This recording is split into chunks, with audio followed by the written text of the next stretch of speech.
গাইছ মই এতিয়া যাব লৈছোঁ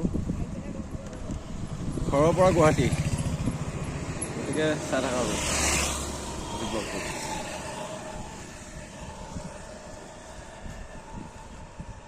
এতিয়া মেইন ৰাস্তাৰ কাষতে আৰু দেই,